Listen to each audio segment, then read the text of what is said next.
J'ai vu Avengers Endgame. Hein. J'ai vu Avengers Endgame.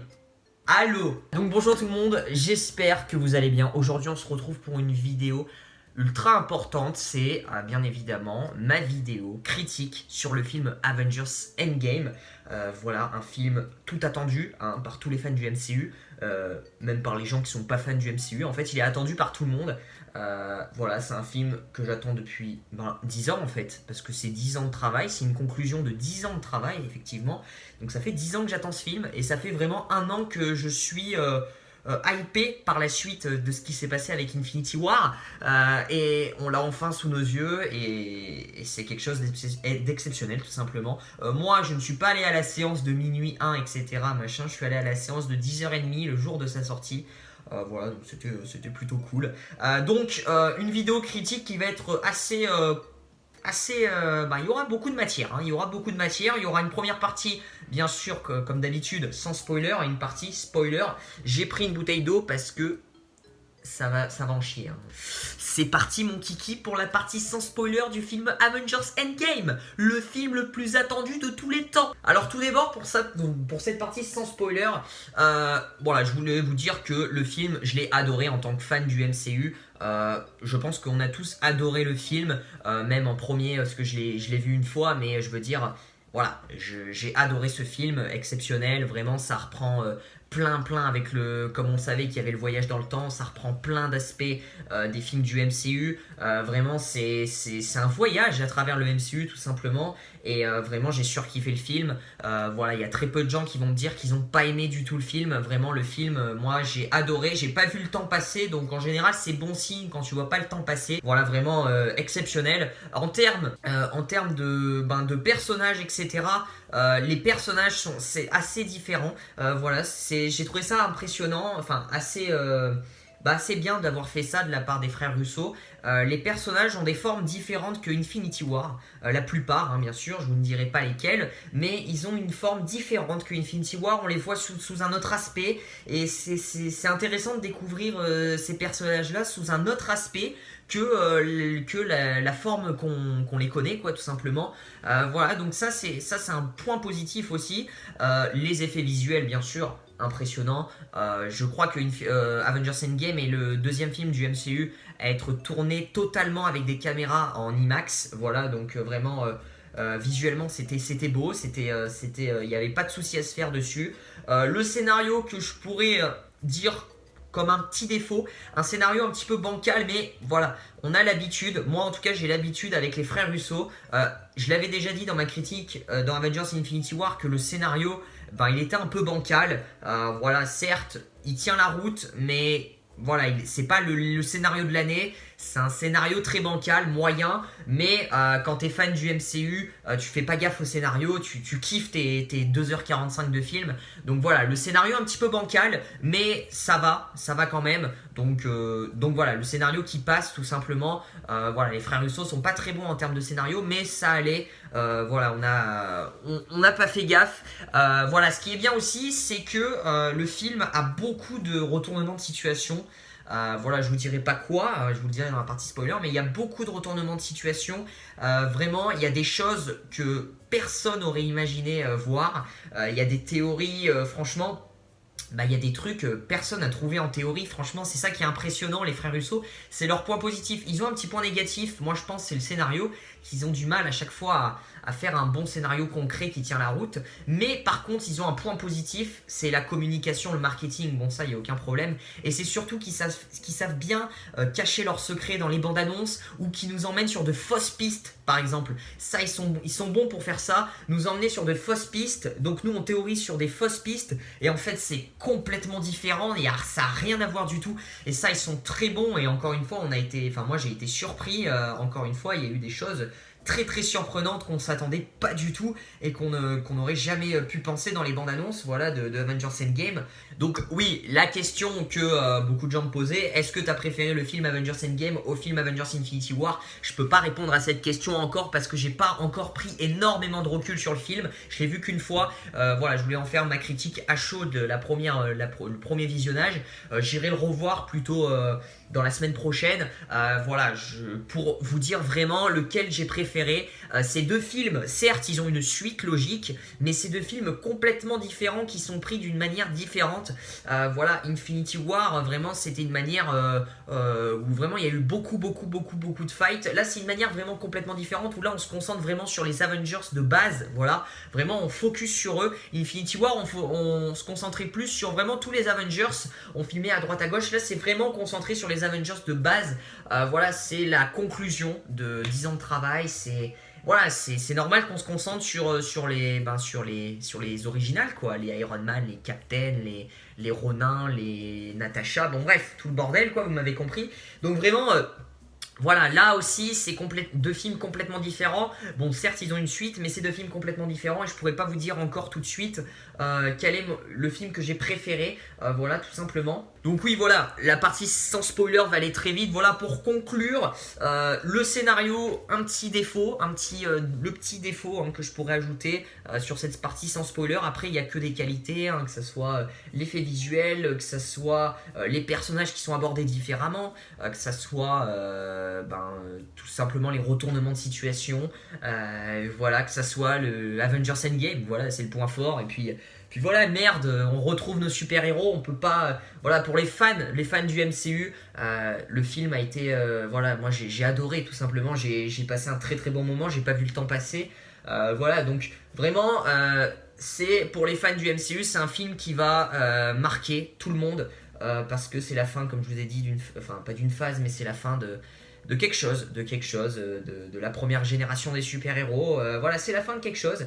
Et ça va marquer tout le monde. Et voilà, après, si vraiment vous n'êtes pas fan du MCU, c'est vrai que le film, il faut vraiment être fan, il faut vraiment avoir vu tous les films du MCU, parce qu'il y a vraiment plein de références aux anciens films du MCU. Vraiment, il y a beaucoup de références qu'ils ont essayé de mettre en avant, parce que vraiment, ils veulent remémorer un petit peu tous les films qu'ils ont fait. C'est une conclusion. Donc vraiment, si vous n'avez pas vu tous les films du MCU, si vous en avez vu aucun, et que vous arrivez juste pour voir Avengers Endgame, c'est sûr que vous n'allez rien comprendre, vous n'allez pas trouver ça logique, le sens du truc et tout machin. C'est vrai que vous allez moins aimer. Pour les fans, ceux qui sont pas fans de Marvel, c'est vrai que vous allez pas trop kiffer le film. Ce film est vraiment dédié aux fans de Marvel, et on est un peu tous obligés d'avoir aimé le film, on peut pas le détester complètement, le film. Certes, il a quelques défauts comme je l'ai dit, mais il a quand même des points forts. Et je vais en revenir là-dessus sur la partie spoiler qu'on va commencer tout de suite, parce qu'en fait la partie sans spoiler ça va très vite. Voilà, j'ai adoré le film Avengers Endgame, point, c'est tout. Voilà, je peux pas vous en dire plus, les gens qui n'ont pas vu le film. Voilà, j'ai dit quelques trucs, mais là on va passer à la partie spoiler, le truc le plus intéressant. C'est parti mon kiki. Pouf. Donc la partie spoiler, on va la faire chronologiquement. On va le prendre dans le bon sens, le film. Je vais pas vous parler de la fin, puis je vais revenir au début, etc. On va faire tout ça chronologiquement, c'est plus facile pour tout le monde, tout simplement. Donc au début du film, voilà, on a une première scène où, bien sûr, le début du film, moi j'ai trouvé super. Vraiment, la première scène est super, il fallait mettre ça, c'est vraiment... c'est vraiment un très bon début de film. La première scène où on voit Hawkeye qui entraîne sa fille, c'est bien sa fille, c'est pas Kate Bishop, moi j'ai pensé que c'était Kate Bishop, mais non, c'est sa fille, voilà, qui entraîne sa fille à tirer à l'arc. Et on a en fond, on a son petit garçon et sa femme qui sont en train de certainement préparer un pique-nique. En fait, ils sont en train de faire un pique-nique, voilà, donc ils sont dans leur maison, ils mangent dehors, voilà, c'est le bon vivant, voilà, on est tous contents. Et au moment où la fille de Hawkeye tire la flèche et va chercher la flèche, et Hawkeye, la petite fille disparaît, on voit la poussière, et là Hawkeye la voit plus. Après il se retourne, il voit plus sa femme ni son gosse, et là il se dit ah merde, et c'est là qu'il commence à partir en couille et qu'il va devenir Ronin et tout le blablabla. Donc vraiment, non, juste pour dire, je vais pas vous faire l'histoire tout entière, les 3 heures de film, non, mais juste pour vous dire que le début est super. C'est vraiment la scène qu'il fallait, la première scène qu'il fallait pour le début du film, c'est vraiment le truc super. Vraiment, il fallait pas commencer directement par les Avengers au QG ou un truc comme ça. Il fallait vraiment déjà savoir ce qui s'était passé tout simplement dans la vie d'Hawkeye. Voilà, pourquoi il va devenir Ronin, parce que sa famille est disparue tout simplement. Voilà, il fallait introduire ça, et c'est super cool. Donc vraiment, le début, super. Ensuite, on a une scène, bien sûr, donc Tony Stark, Nebula qui sont dans le vaisseau. Voilà, bon, désespéré, hein, c'est triste et tout, musique triste, etc. Et là, le seul truc, en fait, moi, que vraiment, ça me pose souci, c'est que je trouve que Tony Stark et Nebula sont sauvés très très très rapidement au début du film. C'est-à-dire qu'en 5 minutes de film, Tony Stark et Nebula, ils sont déjà sur Terre avec les autres Avengers. Donc je trouve ça trop prématuré, je trouve ça trop facile, genre vraiment on a 2 minutes de Tony Stark et Nebula qui sont dans le vaisseau et qui sont en mode on va tous mourir et tout, on est triste et tout. Ça va beaucoup trop vite. Bah moi j'aurais préféré que ça soit le vaisseau Asgardien qui vienne avec Valkyrie et Korg. Moi je l'avais dit dans une de mes vidéos, je pensais que c'était eux qui allaient secourir Tony Stark et Nebula, et en fait pas du tout. C'est Captain Marvel, voilà, qui de toute façon il y avait soit le vaisseau Asgardien en théorie, ou soit Captain Marvel, et moi je pensais que c'était le vaisseau Asgardien et pas du tout. Donc c'est Captain Marvel qui arrive et qui va soulever le vaisseau jusque sur Terre, voilà, avec sa puissance, hein. En même temps ça me paraît logique parce que c'est vrai que le vaisseau Asgardien ils auraient pas fait grand chose, surtout que Captain Marvel ramène le vaisseau sur Terre, donc voilà, la meuf est badass. Donc c'est Captain Marvel, donc déjà une première théorie que beaucoup de fans s'étaient posée. Déjà j'ai faux sur la première théorie, donc vraiment je me dis coup dur, coup dur. Donc ouais, Captain Marvel qui dès le début voilà, se fait prendre beaucoup de... voilà, qui a du mal à s'entendre avec les Avengers, hein, il y a un clash dès le début entre War Machine et Carol Danvers. Sur la façon de sauver le monde, etc. Ça y envoie du pâté. Carol Danvers qui arrive, etc., qui reste pas longtemps. Carol Danvers, là aussi, je vais parler très vite de Captain Marvel, hein, tout de suite, dans la partie spoiler. Captain Marvel qu'on voit au début. Ok, qu'on voit au début, tout se passe bien, machin, qui ensuite se barre parce qu'il y a un 5 ans plus tard, en fait, il y a un événement qui fait 5 ans plus tard, genre un truc noir, il y a marqué 5 ans plus tard, voilà, tout simplement. Donc tu vois les Avengers 5 ans plus tard. Et là après on a Captain Marvel qui a les cheveux courts, donc déjà ça lui va pas du tout. Et on la voit pas dans le film, on la voit au début et on la verra à la fin, mais genre à la fin, vraiment à la fin, vraiment à la bataille finale, mais même pas au début de la bataille finale. Au milieu de la bataille finale, on la voit vraiment un peu déçue. Un peu déçu. Après, c'est vrai qu'on avait dit que ça se concentrait sur les Avengers de base, les frères Russo l'ont déjà dit, etc. Mais je m'attendais à voir plus Captain Marvel et on l'a vu très très peu. Je suis très déçu de ça. Et en plus, elle est moche, les cheveux courts. Voilà, c'est tout ce que j'ai à dire. Sa nouvelle armure est stylée parce que oui, elle a une nouvelle armure à la fin de la bataille finale. Là, elle a une nouvelle armure qui est assez stylée. C'est vrai que quand elle arrive, elle en impose. Le fight, quand elle se combat contre Thanos, ça envoie de la purée. C'est vrai qu'elle donne tout, mais Thanos, exceptionnel. Je reviendrai sur Thanos tout à l'heure, qui a su gérer Captain Marvel. Mais après, c'est vrai que Thanos a pris une pierre du pouvoir. Il lui a foutu un putain de marron avec la pierre du pouvoir. Donc Captain Marvel, c'est vrai qu'après on l'a plus vu. Il s'est pris une pierre du pouvoir dans la gueule, une pierre d'infinité. Donc c'est vrai que voilà, on voit que Carol Danvers a des limites. Voilà. Moi, c'est ça que je voulais voir. Carol Danvers a des limites, clairement. Elle a des limites. Déjà, Carol Danvers n'est pas plus puissante qu'une pierre d'infinité. Clairement, elle s'est pris une décharge de la pierre du pouvoir. Elle s'est pas relevée, la pauvre. Vraiment, elle a pris une décharge. Elle était KO. Voilà. Enfin, elle a été sonnée. Après, elle s'est relevée, mais vraiment, elle a pris cher. Donc, c'est vrai que Captain Marvel a des limites au niveau de la puissance. Donc, ça, c'est un point positif parce que vraiment, elle est. Sinon c'est surcheaté quoi, tout simplement. Donc vraiment voilà, le film autour de, voilà, ils vont voyager dans le temps. J'ai bien aimé le professeur Hulk. Il y a tellement de choses à dire dans la partie spoiler. Le professeur Hulk, voilà, on n'a pas vu sa fusion en elle-même, on l'a vu directement en professeur Hulk, mais vraiment je le trouve super stylé et vraiment j'ai adoré le personnage. Vraiment j'ai surkiffé. Vraiment j'ai bien aimé le professeur Hulk, super. Vraiment le voyage dans le temps, après bon, ils se sont divisés en 3 groupes pour récupérer les différentes pierres d'infinité. Donc au départ c'est un peu le bordel, je me suis dit au départ toutes les pierres d'infinité, tout le monde échoue. Enfin tout le monde échoue, genre il se passe une merde partout. Donc là je me suis dit oh là là là là, sachant qu'ils ont pas 36 000 allers-retours avec les fioles quantiques là que Hank Pym a fait. ça va être la merde. Ça va être la merde. Donc ils ont su récupérer les pierres d'infinité tant bien que mal. Donc ils les ont toutes eues au final. Mais c'est vrai qu'après ils ont dû remonter encore dans le temps. Hein. Bien sûr, on a eu un petit voyage entre Steve Rogers et Tony Stark, une petite mission à deux où ils sont allés récupérer le Tesseract à l'époque de Howard Stark, à l'époque de Howard Stark tout simplement. Donc avant Loki. Parce qu'ils ne sont pas arrivés à récupérer le Tesseract à l'époque de New York. Parce que je sais plus ce qui s'est passé. Loki s'est barré avec, je crois. Ouais, il s'était barré avec. Voilà, donc ils n'ont pas su récupérer le Tesseract. Du coup, ils ont remonté le temps encore avant pour le récupérer dans les locaux du Shield, hein, je crois. Hein, c'est ça. Hein. Voilà, où Howard Stark était président, était vraiment le directeur du Shield. Et on a un petit dialogue entre Tony Stark et Howard Stark, ça fait drôle vraiment de les voir. Voilà, Tony Stark qui a pris un coup, hein, parce qu'il a vu son père quand il était jeune et ça fout un coup. Pareil pour Steve Rogers qui a vu Peggy Carter quand elle était jeune. Vraiment, là aussi un coup, hein, vraiment. Et voilà, ils ont fait une mission tous les deux, Captain et Iron Man, ça fait plaisir et j'ai bien aimé. Voilà, ils sont allés chercher le Tesseract et puis ils sont revenus. Ils ont pris au passage des fioles quantiques parce que Hank Pym avait un laboratoire quand il était jeune. Du coup, ils ont pris toutes les fioles quantiques pour voyager dans le temps, dans le monde quantique tout simplement. Donc ça, c'est super cool. Voilà, donc on a une première partie du film, hein, juste pour vous dire, c'est vraiment une partie du film calme où calme, où ils sont en train de trouver une solution, comment ils vont faire pour récupérer les pierres d'infinité, ils sont en train de prévoir ça, tac, tac, vraiment ils sont en train de remettre le moral à tout le monde, parce que Thor aussi, Thor c'est exceptionnel Thor.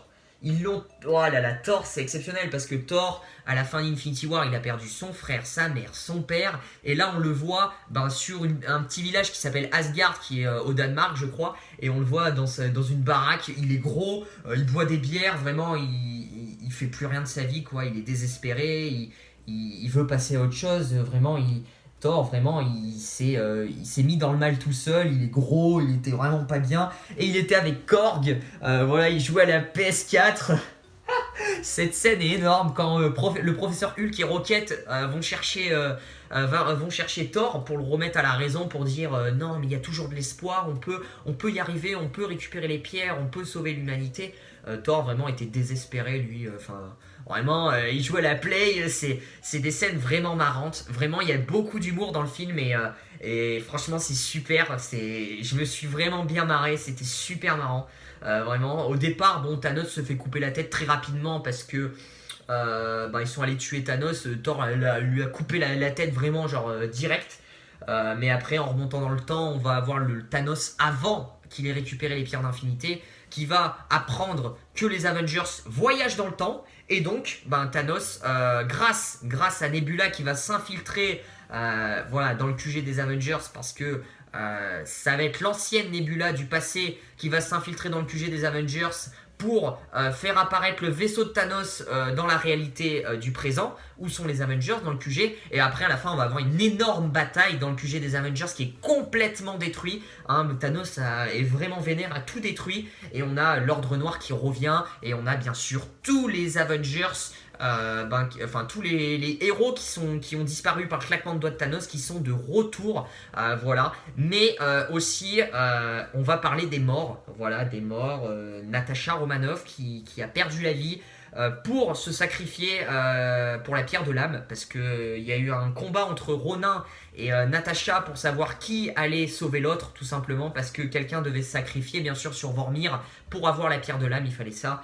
Et c'est Natasha au final qui s'est sacrifiée. J'ai pas eu le temps de pleurer la mort de Natasha, clairement, parce que c'est passé très très vite. Et je suis pris dans le truc et j'ai pas eu le temps tout simplement de pleurer la mort. Et puis Natasha, je suis pas forcément attaché à elle. Voilà, donc Natasha, c'est passé très très vite. Et voilà, on n'a pas eu le temps vraiment. J'étais un peu triste, mais sans plus. Voilà, donc Natasha, la première qui a perdu la vie dans Avengers Endgame. On a ensuite à la fin. Là, j'ai été touché, hein. Mon cœur est parti en fumée, clairement. Tony Stark qui perd la vie. Parce qu'il fait un claquement de doigts qui permet de faire disparaître tous les méchants. Et il fait un claquement de doigts, mais le problème c'est qu'il a le gant de l'infini sur lui et avec la puissance, il tient pas, son cœur ne tient pas, un humain ne peut pas prendre la puissance d'un gant de l'infini, surtout qu'il est au complet avec toutes les pierres. Et Tony Stark a complètement perdu la vie, mais a sauvé l'humanité, a fait disparaître tous les méchants. Et Tony Stark, la mort de Tony Stark, moi j'étais très triste, très très triste. J'aurais misé sur la mort de Captain America. Encore une fois, je me suis trompé sur la théorie complètement. Je me suis trompé partout. Je suis une merde, clairement. Je pensais que Tony Stark allait rester en vie et Captain America allait mourir. Et ben c'est l'inverse. Captain America reste en vie et Tony Stark meurt. Vraiment tout l'inverse. Moi c'est vraiment les trucs catastrophes. Voilà, tout simplement. Mais bon, c'est pas grave. Vraiment Tony Stark très très ému. Vraiment très ému. Tony Stark qui est une fille. J'en parlerai dans mes vidéos plus tard de cette fille. Attention, qui pourrait peut-être... voilà. J'en dirai pas plus. Mais Pepper, voilà, quand Tony Stark meurt, on a Spider-Man, Peter Parker qui est à ses côtés, on a Pepper et on a War Machine. Et c'est très très émouvant. Ouais, j'ai du mal à m'en remettre, c'est très émouvant. Je suis en train de penser comment je peux regarder les prochains films du MCU sans me dire Tony Stark a disparu, il n'y aura plus Tony Stark, quoi, tout simplement. Ça me touche, ça me touche. Voilà, c'est vraiment triste, c'est triste, donc vraiment une fin très triste. Voilà, mais une fin heureuse, voilà, où Ronin a récupéré sa famille, Ant-Man a récupéré sa petite copine, sa fille, voilà, etc. Vraiment, tout le monde a récupéré tout le monde. Captain America aussi, qui allait passer du temps avec Peggy Carter, parce qu'il devait aller reposer toutes les pierres d'infinité à la fin du film, Captain America, à l'endroit précis où ils les ont récupérées pour pas altérer le flux temporel et pour pas altérer les événements du présent, tout simplement. Donc il les a reposés à la bonne position et il est resté dans le passé pour profiter de Peggy Carter. Il a dû rester, je pense, une quarantaine d'années. Et puis il est revenu dans le présent, vieux, voilà, complètement vieux. Il doit avoir 70 balais, 75 balais. Et Captain America, voilà, qui fera quelques caméos, je pense, dans les futurs films. Mais rien de plus. Voilà, Captain America qui a cédé son bouclier au Faucon. Moi, j'aurais préféré que Bucky Barnes ait le bouclier de Captain America, mais le Faucon qui a le bouclier de Captain, dans les comics, c'est le Faucon qui succède à Captain America, qui a son bouclier. Mais franchement, déjà que le Faucon, moi, j'ai trouvé inutile. Il est nul à chier. Moi, je l'aime pas ce personnage, il sert à rien, il est nul, clairement. Alors, dire qu'il a le bouclier, franchement, ça va pas du tout. Captain ne peut pas donner ce bouclier à lui. Enfin, franchement, j'ai pas compris la fin. Franchement, il faudra m'expliquer.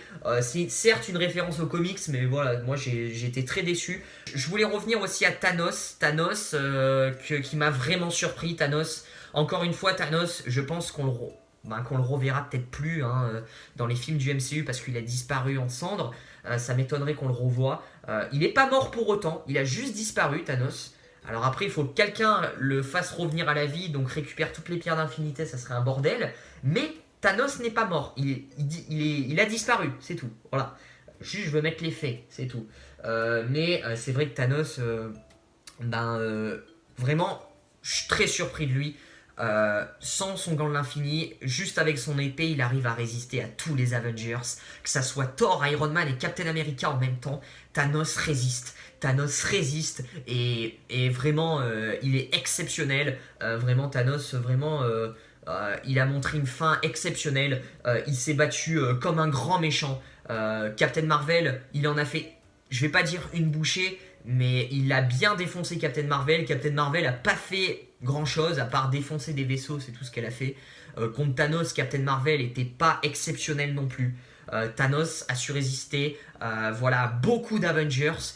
Bon, après, un Avengers qui m'a surpris, mais de toute façon, je m'y attendais, c'est Scarlet Witch qui a failli tuer Thanos. Si Thanos dit pas lancer les missiles pour justement tirer sur Scarlet Witch et pour qu'elle arrête sa magie sur Thanos, Scarlet Witch tuerait Thanos si Thanos lançait pas l'ordre de tirer les missiles. Donc Scarlet Witch, impressionnant, vénère comme jamais, qui allait vraiment, si Thanos fait rien, Scarlet Witch allait tuer Thanos. Voilà, clairement, allait en faire une bouchée. Scarlet Witch qui est une des Avengers les plus puissantes, voilà, du MCU. Je suis désolé, elle est ultra puissante avec Captain Marvel, voilà. Thor qui Certes, j'ai bien aimé Thor parce qu'on voit un aspect différent de lui, un aspect branlo, un aspect j'ai le gros bide, un aspect j'en ai rien à foutre de la vie.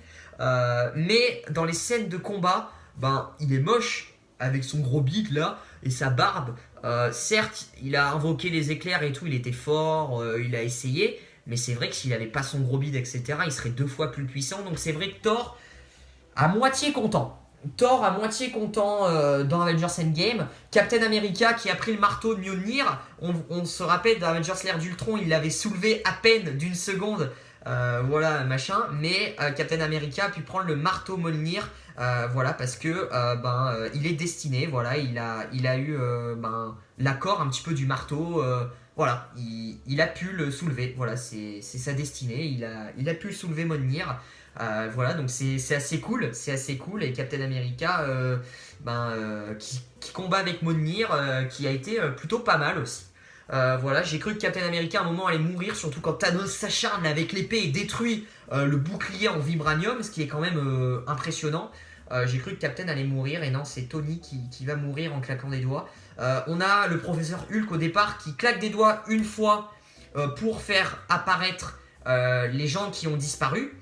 Donc le professeur Hulk qui a failli perdre un bras, bon ça va qu'il est fait de rayons gamma, donc il a pu supporter cette charge. C'est vrai que son bras est quand même assez endommagé. Et on a ensuite une autre fois où Tony Stark claque des doigts et là vraiment fait disparaître les méchants. Voilà. Doctor Strange encore une fois, exceptionnel, je tiens à le dire, exceptionnel. Doctor Strange, un génie de l'art, un génie de l'intelligence. Doctor Strange, c'est le sang, c'est mon personnage préféré du MCU, il est exceptionnel. Il avait tout prévu, c'est-à-dire qu'à un moment, Thanos récupère le gant de l'infini, se met à claquer des doigts, sauf que c'est un gant, un faux gant en fait, c'est Doctor Strange qui l'a créé, enfin qui a fait un faux gant en fait, et c'est Tony Stark qui avait tout le temps le vrai gant sur lui. C'était un faux gant qu'il avait, Doctor Strange, c'était un faux gant, que Thanos avait, c'était un faux gant, genre Doctor Strange a élaboré un plan, tout simplement, et à l'illusion totale, il a fait, c'est franchement exceptionnel. Doctor Strange qui m'impressionne lui aussi, vraiment. C'est un génie, c'est un monstre, c'est quelqu'un, Doctor Strange. Vraiment, non, mais le film, super. Bon, il y a 2 morts, du coup, Black Widow et Tony Stark. Je m'attendais à plus de morts, mais c'est pas plus mal, c'est pas plus mal. Des personnages qui m'ont étonné, franchement, Nebula, mine de rien, qui a été super importante. Nebula qui a été très importante dans le film, parce que, voilà, c'est mine de rien une personnage importante qui a su convaincre la Gamora du passé. La Gamora qui n'était pas au courant de ce que Thanos allait accomplir avec les pierres d'infinité. Valkyrie, qu'on a vu vraiment, qui va justement gérer Asgard à la fin.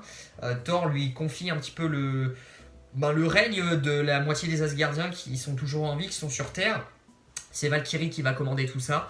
On a bien sûr les Valkyries aussi dans la bataille finale qui sont là.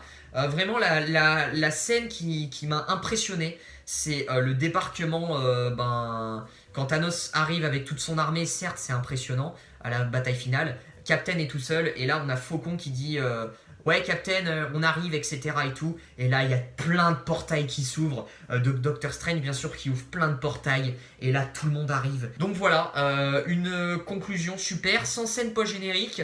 Il y a des trucs, je suis un peu déçu bien sûr. Loki par exemple, dans le passé je me suis dit on va le voir un peu plus.